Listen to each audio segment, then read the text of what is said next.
इसी मीटिंग के अंदर ये सारे लोग मिलकर कंफर्म करते हैं कि अब एक्शन करना होगा और ओबामा जो थे वो भी इस चीज के लिए एग्री कर जाते हैं। ये पूरी टीम जो थी ये ओबामा के सामने सबसे पहला ऑप्शन रखती है कि हम बाय एयर पाकिस्तान के एयर स्पेस में घुसेंगे और इस पूरे कंपाउंड के ऊपर B-2 बॉम्बर से स्ट्राइक कर देंगे। जितना बड़ा ये कंपाउंड है टोटल 24 बम लगेंगे और किसी भी यूएस के कमांडो को लेकर जान का रिस्क नहीं होगा। लेकिन ये जो ऑप्शन इन्होंने बताया था इसमें इन्होंने दिक्कतें भी बताई कि इस पूरे एरिया में एक बड़ा डिस्ट्रक्शन होगा जिससे सिविलियंस जो हैं उनकी भी जान जा सकती है। आसपास एक छोटा मोटा अर्थक्वेक भी आ सकता है और ये भी एक पॉसिबिलिटी हो सकती है कि कभी पता ही ना चल पाए कि ओसामा वहां पे था भी कि नहीं, क्योंकि डीएनए के जो एविडेंस है वो भी मिटने के चांसेस हैं इसमें। और इसकी सबसे बड़ी दिक्कत ये थी कि दुनिया भर में रेपुटेशन खराब होगी, पाकिस्तान से रिलेशन खराब होंगे और हमें एक दूसरी कंट्री के ऊपर स्ट्राइक करने को डिफेंड करना जो है वो बहुत मुश्किल पड़ेगा और गलती से भी अगर कोई सिविलियन मर गया तो दिक्कतें और बड़ी हो जाएंगी। दूसरा ऑप्शन इन्होंने दिया कि प्रिसाइज ड्रोन किया जा सकता है, लेकिन इसमें भी इन्होंने दिक्कत बताई। ये एक ऐसा ऑप्शन है जिसमें ओसामा के वहां से बच के भागने के चांसेस बहुत ज्यादा हैं और यूएस इस बार कोई भी मौका छोड़ना नहीं चाहता था। 10 साल से वो इस चीज का वेट कर रहे थे। एक डिस्कशन ये भी हुआ था कि पाकिस्तान के साथ मिलकर बायलैटरल ऑपरेशन किया जा सकता है, लेकिन ओबामा ने साफ मना कर दिया था कि किसी भी सिचुएशन में पाकिस्तान को नहीं पता चलना चाहिए कि हम लोग क्या करने वाले हैं। और फिर इसके बाद ये सारा डिस्कशन हो गया तो एडमिरल मैकरेवन ने कहा कि सबसे बढ़िया ऑप्शन होगा कि हमारी जो स्पेशल टीम है बिना पाकिस्तान को इन्फॉर्म करे इस कंपाउंड के अंदर जाए और ओसामा को सामने से आइडेंटिफाई करके खुद मारे और आसपास किसी को भी कुछ नहीं पता चलेगा।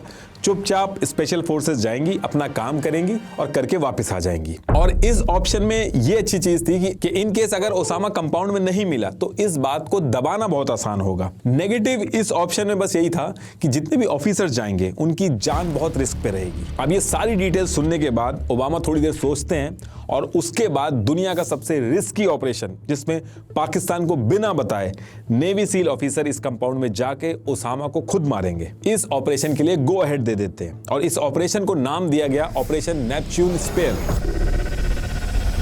नेपच्यून स्पेयर इसलिए रखा गया क्योंकि नेवी सील की टीम को जाना था इस ऑपरेशन के लिए और नेपच्यून नाम उनके समुद्री हेरिटेज को दिखाता था और स्पेयर का मतलब होता है भाला, जो एक प्रिसाइज और इफेक्टिव का सिंबल होता है। तो अब यहां से ये तो डिसाइड हो गया था कि इस कंपाउंड में एक्शन करना है, लेकिन ज्यादा टाइम नहीं लगाया जा सकता था प्रिपरेशन करने में क्योंकि ओसामा भाग भी सकता था। और एडमिरल मैकरेवन जो थे उन्होंने ओबामा को एश्योरेंस दिया था कि कैसे भी करके 3 वीक में वो सारी प्रिपरेशन कर लेंगे। और जैसे ये मीटिंग खत्म होती है इसके नेक्स्ट डे से ही सारे लोग प्रिपरेशन में लग जाते हैं। यूएस के सबसे बेस्ट ऑफिसर चाहिए थे और फिर मल्टीपल डिस्कशन के बाद नेवी सील की टीम 6 के रेड स्क्वाड्रन इनको सेलेक्ट किया गया कि यही ऑपरेशन करेंगे। इस पूरे ऑपरेशन का सबसे इंपॉर्टेंट पार्ट था हेलीकॉप्टर को बहुत ही लो हाइट पे पाकिस्तान के रेडार से बचा के हैंडल करना और लेके जाना।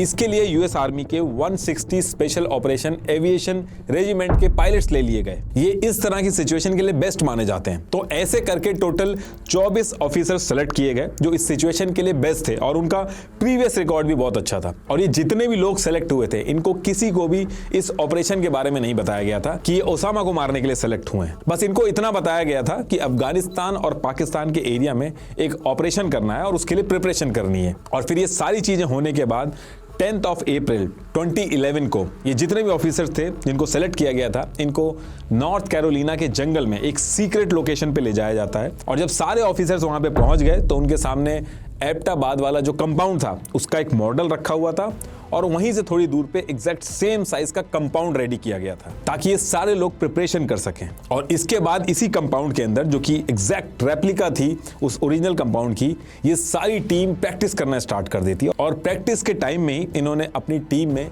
एक बेल्जियन ब्रीड का डॉग जिसका नाम कायरो था उसको भी ऐड कर लिया और इस डॉग को भी ये डेली अपने साथ हेलीकॉप्टर से कुदाने की प्रैक्टिस करते थे। और इस ग्रुप के अंदर पश्तो ट्रांसलेटर को भी रखा गया था ताकि ऑपरेशन के टाइम पे जब ये कंपाउंड से लोगों को निकाल रहे होंगे, उनको पकड़ रहे होंगे, ताकि उनसे बात करी जा सके, उनसे डिटेल्स निकाली जा सके। और फिर इसके अगले 5 दिन तक ये उसी मॉडल पे फ्लोर बाय फ्लोर प्रैक्टिस करते हैं और लो हाइट पे प्लेन को उड़ाना उतारना ये डेली बेसिस पे करते हैं। और फिर 5 दिन बाद यानी कि 18th of April 2011 को इस पूरी टीम को यूएस के नेवाडा की एक सीक्रेट लोकेशन पे ले जाके सेम मॉडल पे प्रैक्टिस करवाई जाती है, क्योंकि नेवाडा और अफगानिस्तान का टेम्परेचर और एलिवेशन जो था वो ऑलमोस्ट सेम था। तो एक तरफ तो इन लोगों की ट्रेनिंग चल रही थी, वहीं दूसरी तरफ और भी टीमें बनाई गई थी और उनको भी अलग अलग सिचुएशंस के लिए रेडी किया जा रहा था। जैसे अगर ओसामा ने सरेंडर कर दिया तो रूल के हिसाब से यह था कि उसको मार नहीं सकते, उसको अरेस्ट करना होगा। तो एक टीम बनाई गई थी जिसमें लॉयर्स, इंटरप्रेटर्स वगैरह थे, ताकि अरेस्ट करके उस टीम के पास ओसामा को लाया जा सके। और इस इंटेरोगेशन टीम को रेडी करके अरेबियन सी में USS Carl Vinson aircraft carrier पे प्रैक्टिस करवाई जा रही थी और रेडी करवाया जा रहा था कि इन केस अगर ओसामा सरेंडर कर देता है तो उसको इसी एयरक्राफ्ट पे लाया जाएगा और ये स्पेसिफिक टीम जो है उसका इंटेरोगेशन करेगी। इसके बाद एक और टीम बनाई गई जिसको रोडेज और जॉर्ज लिटिल हेड कर रहे थे। इस टीम का काम था इस पूरे ऑपरेशन के बाद मीडिया को क्या कहना है। अलग अलग सिनेरियो के लिए ये लोग प्रिपरेशन कर रहे थे। जैसे अगर ओसामा मारा जाता है तब क्या कहना है मीडिया से, सरेंडर करता है तब क्या कहना है, नेवी सील अगर पकड़े जाते हैं या ऑपरेशन फेल हो जाता है उस केस में मीडिया को क्या ब्रीफिंग करनी है। इस टीम ने हर सिचुएशन के लिए मीडिया को क्या बोलना है, किस तरीके से बोलना है, सारी चीजें रेडी कर ली थी। और इसके साथ साथ मार्क केल्टन और एम्बेसडर कैमरॉन जो थे, इन्होंने भी अपने 2 प्लान रेडी करके सबमिट कर दिए थे। इस प्लान में यह था कि अगर नेवी सील ऑपरेशन में कहीं फंस जाते हैं तो भागना कैसे है। इसमें इन्होंने 2 प्लान रेडी करके एक इंडियन बॉर्डर की तरफ से एग्जिट रूट बनाया था, दूसरा कराची की तरफ से इन्होंने एग्जिट प्लान बनाया था, जहां पे इन्होंने यूएसएस कार्ल विंसन शिप को वहां पे तैनात कर रखा था ऑलरेडी।